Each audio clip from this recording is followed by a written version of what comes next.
et bienvenue, je suis Valérie, naturopathe, nutrithérapeute et praticienne en médecine ayurvédique. Sur cette chaîne, je partage des astuces avec vous naturelles pour prendre soin de votre santé au quotidien. Alors aujourd'hui, nous allons parler d'un sujet qui touche des millions de femmes. C'est en fait comment gérer au mieux la période de la préménopause et de la ménopause. Alors c'est vrai, c'est une transition qui est parfois difficile parce qu'elle s'accompagne de beaucoup de symptômes. Ça peut aller de la fatigue, des troubles de sommeil, des troubles de l'humeur, enfin des problèmes articulaires, enfin bref, des bouffées de chaleur, enfin tout un tas de symptômes qui est individuel à chaque femme, bien entendu. Et rassurez-vous, bonne nouvelle, mesdames, il y a tout un tas quand même d'astuces naturelles pour pouvoir mieux gérer cette période avec plus d'équilibre et de sérénité. Alors donc, si vous êtes prête à avoir plusieurs astuces naturelles, efficaces pour gérer au mieux votre quotidien, restez jusqu'à la fin de la vidéo. N'oubliez pas de liker, de partager, de souscrire si ce n'est pas déjà fait. Et puis, bien entendu, n'hésitez pas aussi à commenter pour vraiment partager votre expérience. Je vous dis à tout de suite pour la suite de la vidéo. Alors, on va commencer cette vidéo par se poser la question, qu'est-ce que la préménopause et la ménopause? La préménopause, en fait, c'est la période de transition avant la ménopause où les cycles menstruels deviennent irréguliers et les symptômes liés à la baisse des hormones apparaissent progressivement. En fait, cette période généralement entre 40 et 50 ans et cela peut durer de 2 à 10 ans avant la ménopause proprement dite, selon vraiment chaque femme. La ménopause, si vous regardez au Wikipédia ou dans un dictionnaire, on va vous dire oui, c'est en fait défini par l'arrêt complet des menstruations, donc des règles pendant 12 mois consécutifs. Mais moi, j'apporte une nuance parce qu'il y a des situations particulières, comme les femmes qui ont subi une hystérectomie, donc l'ablation de l'utérus, ou alors d'autres qui ont le syndrome des ovaires polykystiques. Et du coup, ça modifie cette définition, puisqu'en fait, chez une femme qui a subi une hystérectomie, les règles s'arrêtent immédiatement, mais la ménopause, elle, n'est pas complète, puisque surtout si les ovaires ont été conservés, ils sont fonctionnels, donc voilà, elle n'est pas encore en ménopause. Et dans le cas d'une femme qui est dans un syndrome des ovaires polykystiques, des symptômes de ménopause peuvent survenir prématurément, et là, ça signifie non plus pas nécessairement que la ménopause au niveau clinique, elle soit atteinte. Donc, on va également se poser la question, quels sont finalement les symptômes qu'on soit en préménopause ou en ménopause? Alors, les symptômes de la préménopause ou de la ménopause, ça peut varier vraiment considérablement d'une femme à l'autre, faut le savoir. En général, la diminution des hormones sexuelles, donc que ce soit les oestrogènes et les progestérones, donc tout ça, c'est responsable des symptômes qu'on va voir qui sont physiques, mais également émotionnels. Alors, je vais vous citer finalement les plus fréquents. Donc, au niveau des symptômes physiques, on a le gain de poids et notamment au niveau du ventre, ce que j'appelle la graisse abdominale, parce que la baisse des oestrogènes, elle peut ralentir le métabolisme, augmenter la graisse viscérale, donc autour du ventre, des organes. Et puis, deuxième symptôme que je pense que beaucoup de femmes subissent, c'est les bouffées de chaleur, qui est un des symptômes les plus caractéristiques, qui est souvent associé à une transpiration excessive, à une sensation de chaleur intense aussi. Troisième symptôme, ça va être les douleurs musculaires et articulaires, parce que la diminution des oestrogènes peut réduire la densité osseuse et la flexibilité des muscles. Un autre symptôme, c'est la perte des cheveux, parce qu'il y a une chute de cheveux qui est diffuse, qui peut survenir à cause aussi de la baisse hormonale. Autre symptôme, c'est la sécheresse vaginale. Pourquoi? Parce que les oestrogènes sont impliqués dans la lubrification vaginale et forcément, quand ils baissent, ça entraîne des douleurs, parfois même pendant les rapports sexuels. Autre symptôme physique, je dirais, c'est tout ce qui est trouble du sommeil, palpitations, parce qu'en raison des fluctuations hormonales, certaines femmes éprouvent des palpitations cardiaques, des troubles de sommeil, parfois même de l'insomnie. Donc ça, c'est plus compliqué aussi. Et au niveau des symptômes émotionnels et cognitifs, qu'est-ce qu'on a? On a globalement beaucoup de changements d'humeur, en fait, d'irritabilité, parce que les fluctuations hormonales, ça affecte l'équilibre émotionnel, ça c'est sûr. Et puis on a aussi la baisse de libido qui est associée à la diminution des oestrogènes et de la testostérone, qui peut affecter la libido, l'intérêt sexuel. Je rappelle effectivement que les femmes possèdent aussi de la testostérone. C'est vrai qu'on parle toujours des oestrogènes, des progestérone. La progestérone, mais voilà, les femmes aussi ont de la testostérone et donc ça affecte aussi la libido. Et puis on retrouve aussi beaucoup le problème des troubles de la concentration, notamment donc beaucoup de difficultés à se concentrer, et puis parfois des pertes de mémoire aussi. Donc on oublie de faire certaines choses, voilà, on a des petites pertes de mémoire comme ça.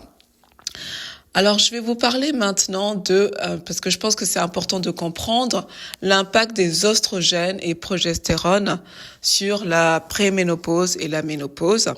Donc, on le sait, ce sont ces deux hormones-là jouent un rôle essentiel dans le fonctionnement hormonal et la gestion de plusieurs fonctions corporelles aussi, parce que ça régule le métabolisme, ça régule la santé osseuse et la fonction cérébrale. Et lorsque la production d'oestrogènes et de progestérone elle diminue pendant la préménopause et la ménopause, forcément les symptômes apparaissent. Donc les oestrogènes, ils sont connus pour leur effet protecteur contre les inflammations et certaines maladies chroniques, notamment les maladies cardiovasculaires et l'ostéoporose. Et forcément, quand ils sont réduits, ça peut entraîner un risque accru pour ces deux types d'affections. Et puis les progestérones, eux, en fait, ils régulent les cycles menstruels.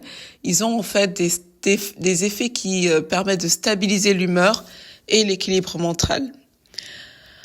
Pour contrer en fait cette baisse hormonale, c'est vrai qu'il y a des femmes qui optent pour ce qu'on appelle les thérapies hormonales de substitution, qui sont sous forme de patch, de gel d'oestrogène, de comprimés.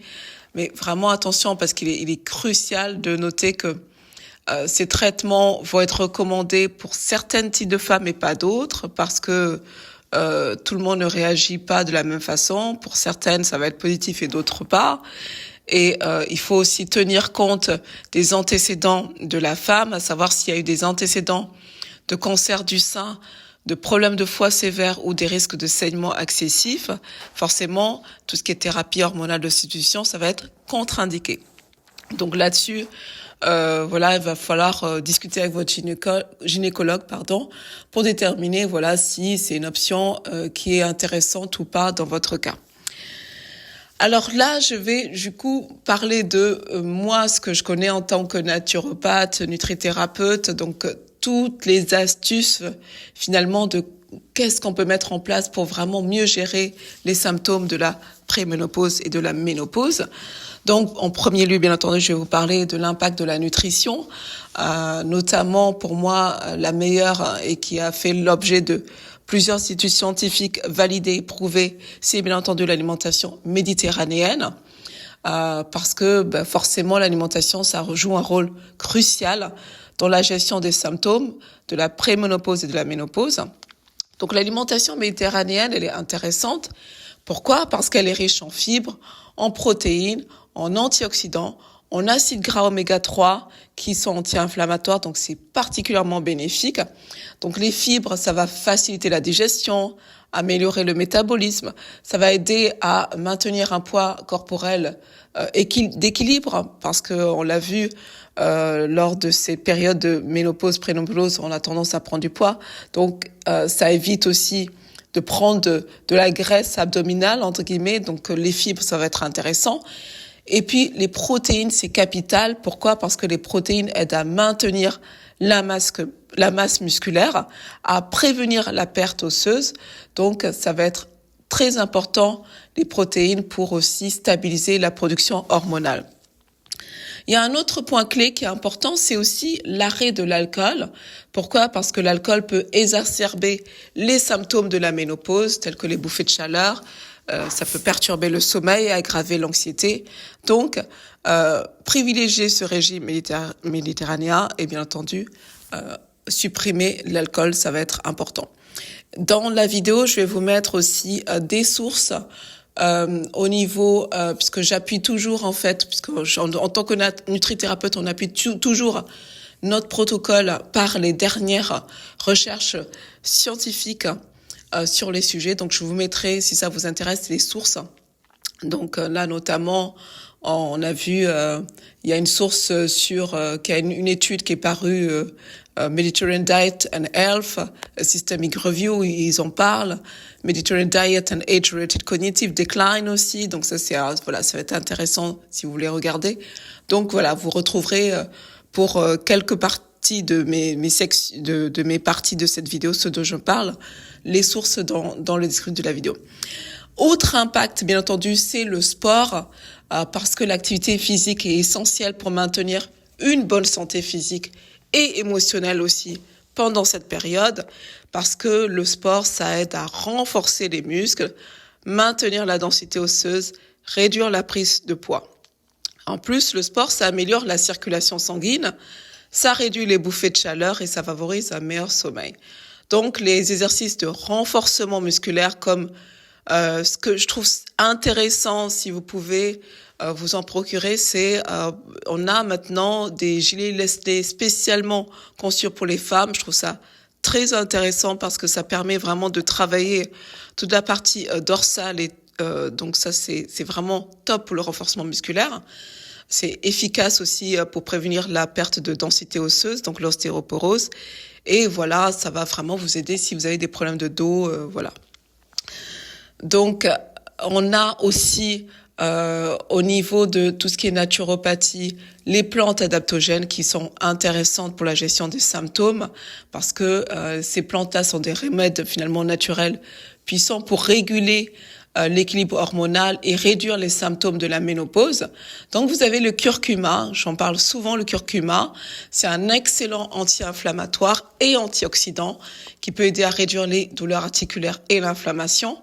On a aussi d'autres plantes comme le ginseng, l'ashwagandha, le maca, qui sont également efficaces pour réduire le stress, améliorer l'énergie, soutenir l'équilibre hormonal pendant cette période de transition.